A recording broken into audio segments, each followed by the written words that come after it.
First chapter के second question में charge given है, तो चार्ज गिवन है, इनके बीच का जो फोर्स लग रहा है वो गिवन है, हमें बताना है उनके बीच का डिस्टेंस कितना है और जब दूसरा वाला जो चार्ज है उस पर कितना फोर्स लग रहा है फर्स्ट वाले चार्ज की वजह से वो बताना है। ठीक है, तो यहाँ पर हमारे पास दो चार्जेस हो गए Q1 Q2 और यहाँ पे फर्स्ट चार्ज जो है 0.4 माइक्रोकुलॉम है और सेकंड जो चार्ज है हमारा -0.8 माइक्रोकुलॉम है। इसका नेचर गिवन है, नेगेटिव चार्ज है और जो फोर्स लग रहा है वो कितना है 0.2।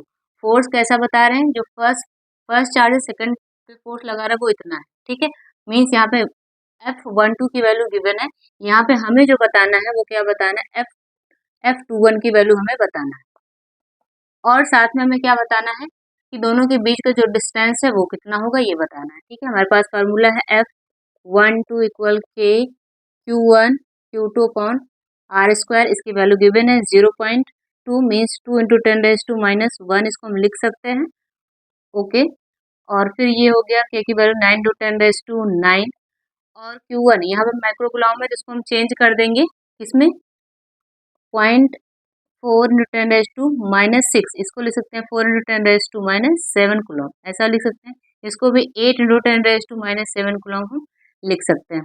ओके, तो यहाँ पर लिख दिया 4 × 10⁻⁻7।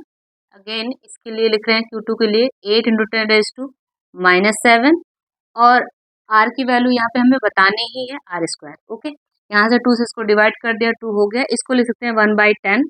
ठीक है, और अब ये क्या हो गया 9 × 2 × 8 करेंगे तो 144 हमें मिल जाता है और 9 10 की पावर कितनी है 9 है, यहाँ पे कितना है -14 हो गया, दोनों को मिला करके -14 + 9 कितना हो गया 5 -5।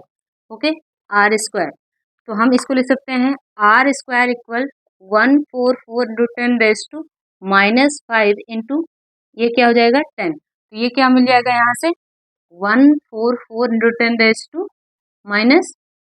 ठीक है, तो R की वैल्यू क्या मिल जाएगी √144 × 10⁻⁴, तो क्या मिल गया यहाँ पे 12 × 10⁻², या हम लिख सकते हैं 0.12 मीटर, ये हमें डिस्टेंस मिल गया। तो यहाँ पर जो सेकेंड फोर्स है F21 वो क्या होगा, वो सिमिलर ही होगा, इक्वल एंड अपोजिट फोर्स लग रहा है यहाँ पर 0.2 ही होगा। यहाँ पर दूसरा वाला फोर्स जितने फोर्स ये लगाएगा उतना ही फोर्स दूसरा वाला चार्ज भी लगाएगा। ठीक है, इक्वल अमाउंट का फोर्स लगाएगा, तो फोर्स की वैल्यू क्या हो गई 0.2 न्यूटन। और फोर्स हमारा कैसा, क्योंकि ये पॉजिटिव है ये नेगेटिव है, तो यहाँ पर फोर्स का जो नेचर है वो कैसा है अट्रैक्टिव नेचर का है।